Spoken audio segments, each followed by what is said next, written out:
ایک بدو آیا، کہنے لگا یا محمد.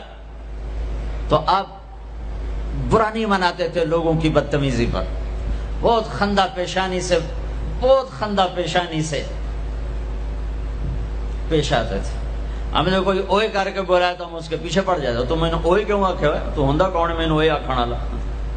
تو یہ اوئے ہے یا محمد. آپ نے کہا محیم، ہاں جی حاضر. تھا بھی کافر.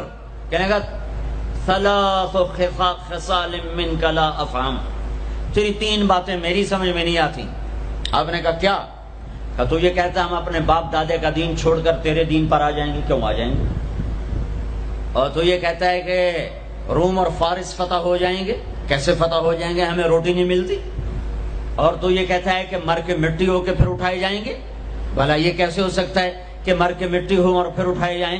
تو آپ مسکرائے اور آپ نے فرمایا لعل الحیات تطول بک، امید ہے تیری زندگی لمبی ہوگی. اور جب اللہ کے نبی کہتے تھے امید ہے تو وہ یقین ہوتا تھا. یہ ہماری طرح یہ امید ہے کہ ہو جائے. جب آپ کہتے تھے امید ہے تو مطلب ہے ہو گیا. آپ نے کہا امید ہے تیری زندگی لمبی ہوگی اور تو دیکھے گا عرب میرا کلمہ پڑھے گا، پھر تو دیکھے گا روم اور فارس ایران بھی فتح ہوں گے. اور پھر باقی رہ گئی تیسری بات موت کے بعد مر کے اٹھائے جانے کی. تو حشر کے دن تیرا ہاتھ پکڑوں گا اور تجھے یاد دلاؤں گا تیسری بات ہو گئی کہ نہ ہوئی. وہ بھی کوئی بڑا تکڑا تھا، کہنے لگا میں نہیں مانتا. واپس چلا گیا. 8 ہجری میں مکہ فتح ہو گیا، سارا عرب کلمہ پڑھ گیا. وہ کہنے لے بھائی پہلی بات تو ہو گئی، لیکن کلمہ نہیں پڑھا. حضرت صدیق کا دور گزر گیا، حضرت عمر کے دور کے درمیان میں آ کر ایران فتح ہوا اور روم فتح ہوا. تو کہنے لے بھائی دوسری بھی ہو گئی، اب تو تیسری بھی ہو ہی جائے گئی، چل ویلی ہن تم ہی کلمہ پڑھ لا.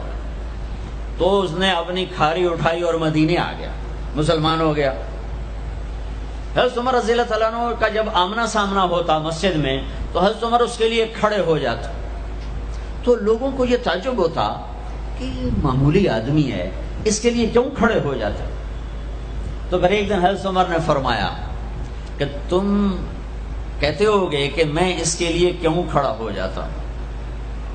جس دن یہ آیا تھا اس مجلس میں میں بھی موجود تھا، اور اس دن میرے نبی پاک صلی اللہ علیہ وسلم نے یہ فرمایا تھا کہ قیامت کے دن تیرا ہاتھ پکڑ کے تجھے یاد دلاؤں گا، اور قیامت میں جس کا ہاتھ میرے نبی نے پکڑ لیا جنت میں داخل کر